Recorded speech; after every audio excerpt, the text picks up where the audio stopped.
This postseason is awesome.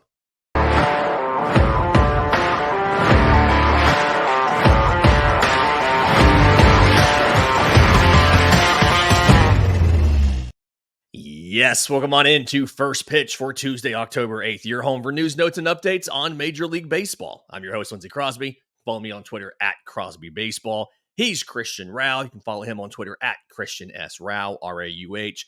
Big shout out to Christian and Troy for holding down the show without me yesterday. But I am back. And Christian, we don't have a lot of games to talk about, but we've got a lot of stuff to talk about. To me, I'm going to start out of chronological order.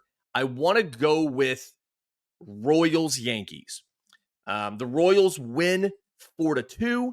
This is now tied. This series is tied 1-1. You'll sense a theme on this. But some of the takeaways that I had in this game, the Royals put up a big 4-run fourth inning to score, obviously, all of their runs in the game. They were down 1-0 when it happened. You get Salvador Perez homers to start it off. And then from there, it's just a parade. Yuli Gurriel, 40-year-old, singles. Tommy Pham, who is, 36, 37? Singles scoring Yuli Gurriel. He steals second. Garrett Hampson, singles. Michael Garcia, who led off and went 4 for 5. He scores, thrown out at second to end the inning. But it's just, for a Royals team that has not yet seemed to get Bobby Witt Jr. going and Vinny Pasquantino going, they combined to go 0 for 9 with 6 strikeouts yesterday. They're both batting under 160 in the postseason. Their OPS is both below 350. How surprising was it that the Royals picked up 11 hits, scored 4 runs, and made this a legitimate series as compared to what everybody thought it was going to be in a Yankees runaway?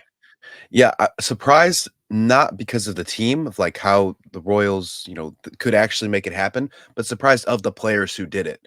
Garcia getting 4 for 5 from the plate, getting an RBI was wild to me, Lindsay, because if you look at his stats over the last 30 days or so, he has an OPS of just around about 550. So thinking that he was the right call to go and make the leadoff to give this team a jolt at Yankee Stadium was wild to me. I didn't think that was an interesting decision. I didn't know if that was the right decision. However, it worked out, and it worked out quite well. So shout out to Matt Quattaro there. Go ahead and taking a risk there, putting him ahead of Bobby Witt, putting him ahead of Vinny Pasquantino. And now you look at his numbers in the small sample size, and he's batting 400 in the postseason, right? So, I mean, it's a completely different ballgame. This guy looks like an absolute legend. But yeah, you see him, and then you mentioned Salvador Perez. That's not surprising. He is like the ageless wonder of the Kansas City Royals. Yuli Gurriel doing his thing at 40-something years old. Yeah, it's really incredible that the guys that got the first win of the postseason in the ALDS at Yankee Stadium were not the guys that you expect to step up for the Royals. Bobby Witt Jr., 0 for 5. Vinny Pasquantino, 0 for 4. Combined between those two, 6 strikeouts. So a lot of things that you just wouldn't expect happening in this game happened, but they still found a way to get a win. So that's where I'm surprised about it. And it has to make you feel good if you're the Royals that you were able to do this without those guys, because now you're heading home, right? Like now you get to go, it's been more than 2 weeks since they played at home. Right, they went to Washington, D.C., took on the Nationals. Then they went to Atlanta, clinched a playoff berth despite losing the series opener. Then they went to Baltimore for the wild card series. They haven't played at home in 2 weeks, but you split here in New York. Now you go home. This is something I believe they haven't played home playoff games in a decade. I think it was 2014 or 15 when they were last at home. And obviously right across the parking lot is the Chiefs, who, for the record, are undefeated. Patrick Mahomes was talking about the Royals in his post-game press conference, talking about how exciting it is, how awesome it was. The Chiefs the Chiefs stadium, Arrowhead Stadium, had a "Let's Go Royals" chant breaking out during the game. And then it's just, I'm happy for the city, but like you said, you've got to feel good if you are the team, simply because you made it happen without those guys. Fun stat here. When a series has, when a divisional series under the 2-2-1 format has been tied after 2 games, the team going home for games 3 and 4 has won the series 66% of the time. So, is it right for us to say at this point the Royals should be favorites in this series going forward? Or is it still you can't count out a Yankees squad that has Aaron Judge and Juan Soto? Yeah, you can't count them out, especially because we still haven't seen a lot of production from Bobby Witt and Vinny Pasquantino so far in this series. Regardless of them going back to Kaufman or not, I want to see it first. Right. 66% of the time, that's across 4 series right now. So they could be the team that's left out, and the Yankees could be the team that still moves forward if you're going on basis of probability. I think that the Royals are have the momentum. I think that that is in their hands right now. Mhm. But I have to see Bobby Witt Jr., a guy who is, you know, going up against Aaron Judge as the AL MVP. Now he's not going to win, but he's definitely going to be the runner-up. He can't go 0 for 5 in a game with 3 strikeouts. You can't follow with Vinny Pasquantino, who's just recovering from injury, sure, but you're putting him in the meat of your order. You can't have him go 0 for 4 with 3 strikeouts. You got the Yankees to do a lot of interesting things yesterday. You got them to use 8 different pitchers, regardless of having an off day or not today. 8 different pitchers. And I think that is going to, you know, that's going to be supreme moving forward into this game. If they or the series, if they can find a way to continue that and keep using their different pitchers and finding a way to win ball games, then yeah, we're going to probably see them in the ALCS, not only just playing at Kauffman Stadium for the first time in 10 years, but we're going to see them in the ALCS playing at Kauffman Stadium. So yeah, I just have to see more of Bobby Witt Jr. and Vinny Pasquantino for me to be like, yeah, that 66%, that's a shoe in the bag for the Royals. Yeah. You mentioned using 8 pitchers. I want to get to both pitching staffs real quick. Cole Reagans for the Royals goes 4 innings, 3 hits, 1 run, 4 walks to 5 strikeouts. There's a lot of video going around of Salvador Perez going out for a mound visit in the 4th and telling the dugout to get someone up in the bullpen. He felt like Reagans didn't have it, but they go on. Angel Zerpa comes out for the 5th. He ends up getting the win. John Schreiber, Chris Bubik, Lucas Urseg, all pitch in this one. Urseg gives up a run in the 9th. He gives up a Jazz Chisholm solo shot. But other than that, the bullpen holds pretty well. 5 innings, 4 hits. Again, the 1 run, 1 walk, 3 strikeouts. But for the Yankees, Carlos Rodon gets the game to start. 3 and 2. He looks amazing to start off. Strikes out the side in the 1st on, I believe it was like 11 pitches. Just dominant there. 3 and 2/3, 7 hits, 4 runs. Again, gives up the 1 home run, Salvador Perez. And from that point on, like you said, they had to use 7 relievers in this game. You think the fact there's an off day on Tuesday before you go into Wednesday, do you think having to use that many relievers matters? Or is this something where nobody really went more than an inning except for Ian Hamilton, and so we should be fine when Thursday rolls around? I mean, they still got use, and they still all had to warm up, and they all had to get their arms going, and Sorry, I think Wednesday. that there's some sort of concern. I mean, I don't think Aaron Boone wanted to use 8 pitchers, on the game on Monday. I don't think you could say that he walked in and on his game plan, he said, "Use as many pitchers as you can. Blow out the bullpen because you have Yeah. a day off tomorrow." Like, I don't think that was the case, right? So, I really do think that we're going to see some sort of repercussions, if you will, from using this many in the bullpen, but Mhm. I don't think that they made any of these unavailable, Right. right? I love that thing what you said about Salvi. I thought that was a really interesting part in the game. I hope that when he retires on Sunday, he retires on a Sunday, and on the following Monday, he's the bench coach for the Royals. Like, he needs to be in baseball for the remainder of his life. He just fits so well. And it feels like catcher is that one position where you get a disproportionate number of managers out of it simply because, and this is a point somebody made to me once, catcher is the only position on the field that sees the entire field. Everybody else is facing the other way. Catchers see everything. And so many of those guys have gone on to be managers and good managers. And rather quickly, look at Stephen Vogt. I mean, he played for the Braves in the 2021 season. And just a few years later, he's a major league manager, and he rebounded from a rough season to get this team to the postseason. So definitely a position where it lends itself to coaching. You feel like Salvador Perez could be a manager as soon as he ends.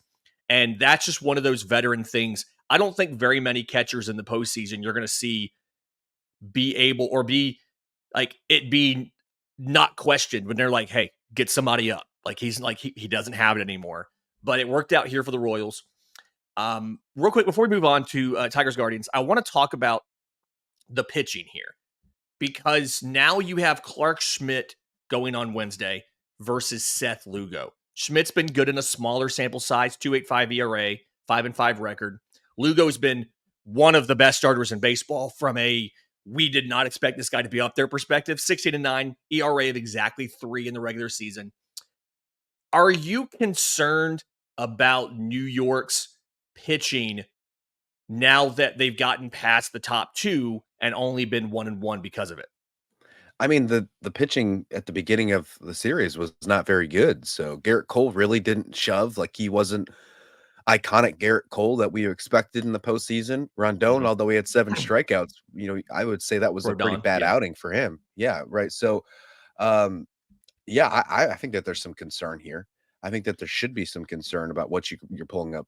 Clark Schmidt has showed flashes of good in the past, but this this Royals rotation is really good, Lindsay. And even if you only got 4 good innings, and according to Salvador Perez, they weren't good innings from Cole Reagans, you still found a way to even up the series heading into Kaufman. So I am giving the edge to the pitching staff of the Royals as we head into games 3 and 4. Yeah, and that's just for as much money as the Yankees have in their roster and as good as they've been in the regular season. I think that's a surprise maybe we all didn't see coming. Moving to the other series, we talk about pitching and dominance and things like that. Tigers versus Guardians. Tigers win 3-0 in spectacular fashion. It's a scoreless game in the 9th. And Kerry Carpenter hits a home run off of what we think might be the Cy Young runner-up in the American League, and Emmanuel Clase.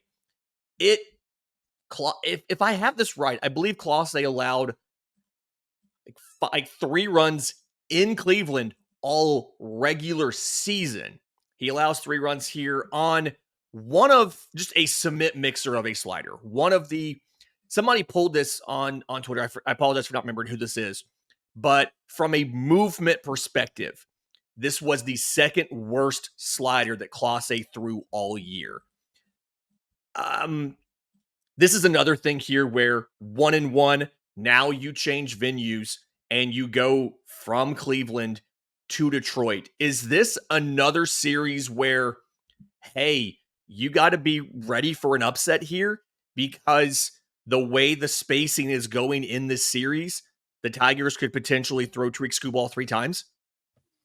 Yeah, if they can use Skubal more because, that bullpen game in game 1 didn't work. And now we'll say that it finally didn't work for the first time in quite some time. It got them to the postseason after how many times it successfully worked.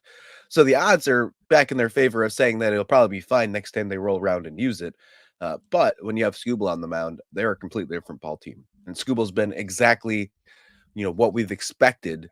We talked about in the last segment how Garrett Cole hasn't done his thing and such things like that. But Skubal's acting like the best pitcher in the world right now. And he's showing why he is going to be the unanimous AL Cy Young winner, why he won the Triple Crown in the American League, all that good stuff. So if they can use him 2 more times in the series if need be, then yeah, go ahead and give it to me. I do think that the Tigers have the benefit here. For Kerry Carpenter, I mean, insane what he's been doing. He is just a killer against right-handed pitching. In the regular season, he had a 994 OPS against right-handers.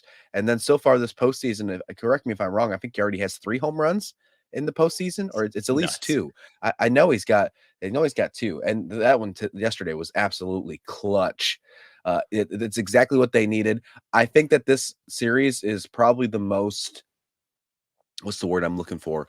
Probably the most I don't know, rivalistic, with the exception of the Dodgers and Padres, but because this one is just, I think I just made up a word, by the way. I think that Yeah, I don't think that's the actual word. That's a good one. I think we'll have to keep that one as a short Rivalistic, note. rivalistic. That's good. Put that one on a T-shirt. 3-0 in this game, and then the game yesterday, or excuse me, in game one was 7-0. So 2 shutouts, still series tied, heading back to Detroit. I mean, this is good baseball. This is the kind of baseball that I like to see. We got good defense on each side, good pitching, and I think we have also that. Oh my God, can't talk today. I think we also have to ask the question, Lindsay. That Stephen Kwan catch, was it a catch? They reviewed it and said it was a catch. I I mean, don't think it was.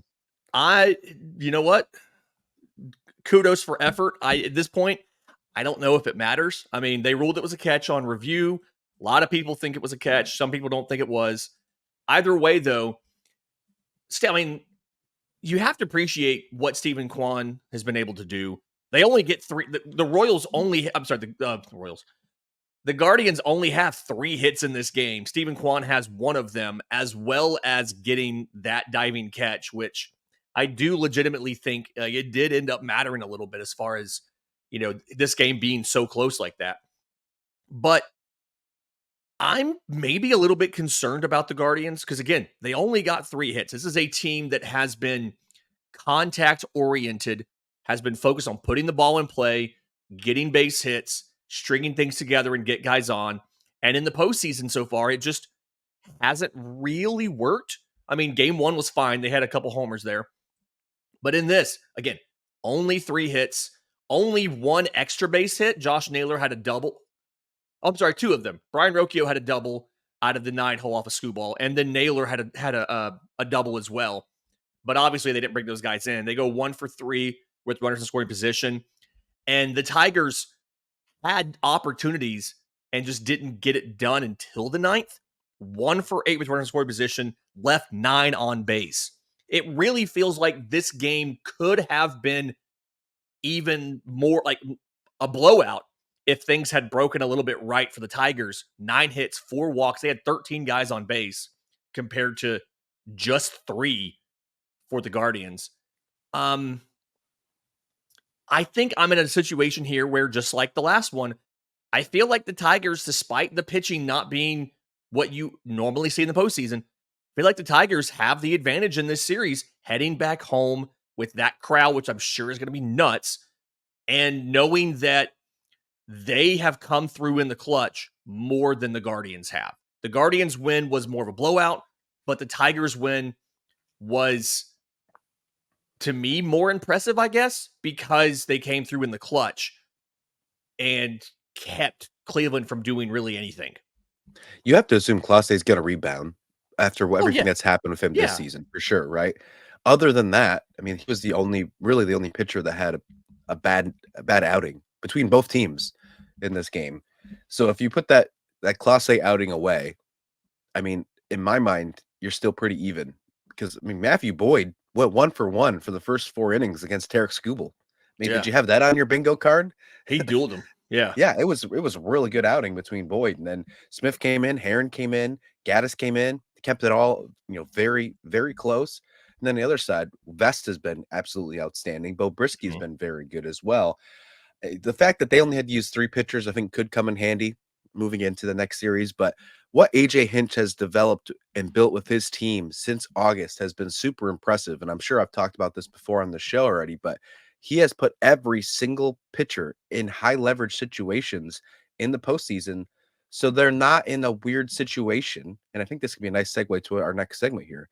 Um, they're not in a weird situation to where they have to go out in the 8th inning or 9th inning in with runners in scoring position and be nervous. Like they're all tested. They're already tested and ready to go. And I think that's huge because that shows that you can use your entire bullpen, something that we're not seeing from some of these other teams in the division series so far. With Detroit, yeah, you might be seeing the same guys coming out still, but there also had I think there's been more pitchers being able to be used so far with this team.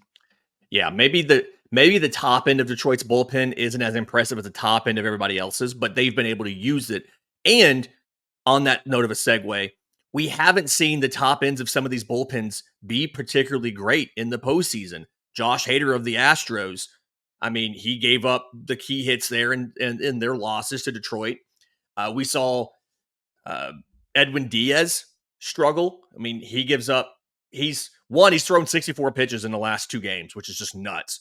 But we see him, give up runs in the ninth. Obviously, this Clase thing, this is weird. This is like, I think, the first homer off a slider, but it wasn't just the homer. Clase gave up 4 hits in that inning. He got 2 quick outs, a strikeout, a pop out.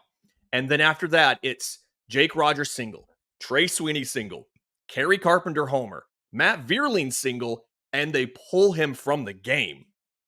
And so closers this offseason, Devin Williams, going back to the Brewers, Devin Williams giving up, late homers. I think it was Pete Alonso off of Devin Williams. I don't know what it is about closers this postseason struggling. And part of me, I guess my speculation here is you've seen a lot of teams, as you do in the postseason, go to these guys earlier than normal. You see them calling on them in the 8th and asking for a 5-out save or a 6-out save. And I think a lot of these guys who have traditionally just been 9th inning guys recently or this season, asking them to go out into a jam, get out of the jam, sit down, and then come back into the game for the 9th feels like that's been one of the issues. That's not what happened to Clase, but it feels like that's been one of the issues. It's like the adrenaline dumps, and then they have to get back up again. Do you think this is just more fluky, or do you think there's something to the idea of asking these guys to do things they haven't really done all season when you get to October? Yeah, I think that's a big reason for it, for sure. And I think it might actually change the way that they look at a closer in years to come when we get to the postseason. I don't think it's going to change now, maybe by 1 or 2 teams because they see a pattern. But I think that we're going to see the way.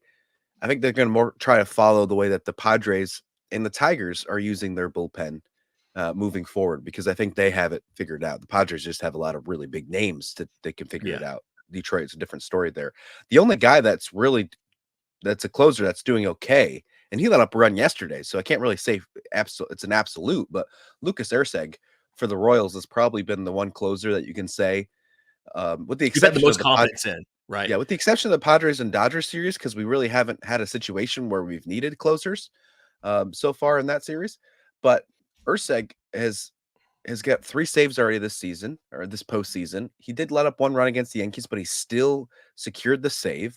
So, I mean, he did his job. Whether he let up a run or not, he still got the save. So, I think he's got to be the only one that you're like, okay, yeah, good job. But yeah, when you talk about Diaz, I mean, Diaz, I feel like he's pitched about 300 pitches in the last week. Golly. We've seen Devin Williams, as you mentioned, Josh Hader, as you mentioned, right before the postseason started in that doubleheader. The Braves bullpen got completely Joe Jimenez and demoralized, Raisel right? Iglesias stumbled. So Yeah. it's been a lot of issues with the back end of pens for baseball, and I think it's going to change the way that teams maybe prepare moving forward. Yeah, it's definitely it feels like some of this is the workload. Some of this is the unfamiliar situations coming up to bite them. And Atlanta's kind of, I think, the lone exception there. And on the respect of, they started asking Raisel Iglesias to do multiple innings after the All-Star break. He would, not all the time, but they'd ask him to come out and get an 8th and a 9th, or a 9th and a 10th. And they were using him in multiple innings. But outside of that, it's really been not something you see a lot from these guys. Curious to see what happens tonight. We do have 2 more games. The AL played yesterday. The NL plays today. And then Wednesday is all hands on deck. All 4 teams play. So on Tuesday, Phillies versus Mets. It's at 5:08 p.m. On Fox Sports 1. That series, again, tied 1-1. Every series is tied 1-1. That series moves to New York. Aaron Nola versus Sean Manaea. How do you feel about this matchup, and who do you think has the advantage in Game 3? I mean, it depends what kind of Mark Vientos is showing up, right? I mean, he's been an absolute Phillies killer so far, but I think it's a huge advantage to Philly that they can use Aaron Nola in Game 3. I don't think that you would expect that when you were going Jeez. into the National League Division Series, that your 3rd starter would be Aaron Nola.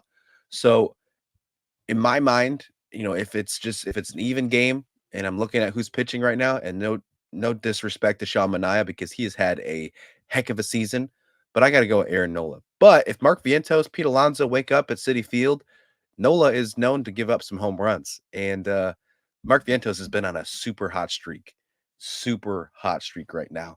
I didn't think that would be the name we were talking about in the postseason for the Mets, Lindsay. No way Same. whatsoever. There was multiple times this season that he was optioned back and forth between Syracuse and the Mets. Now we're talking about him being the star of the postseason for the New York Mets heading into the first game against the Phillies at Citi Field. I mean, just didn't have that coming. But that's going to be the matchup for me to look at. Aaron Nola versus Mark Vientos. Who wins that battle probably wins the game. Yeah, that feels. Philly had that comeback on Sunday. You guys talked about this really well on yesterday's show. Finally showing signs of life for the first time, and since having that bye.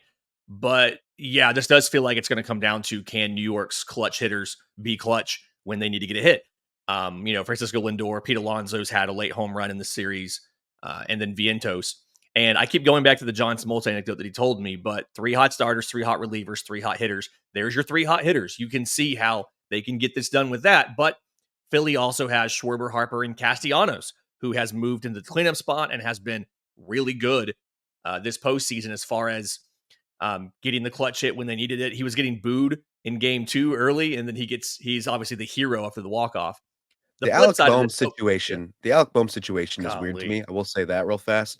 You benched him in game 2, then you brought him in the second half of game 2. You're still not getting any production out of that spot. I think they were 0 for between Sosa and Bohm in game 2, and then he's going to go ahead and get the start again. So I think he just, you're looking for a jolt. I get it. I think you got that jolt last week. I don't think that was the reason why you got it, because you got no production from that spot.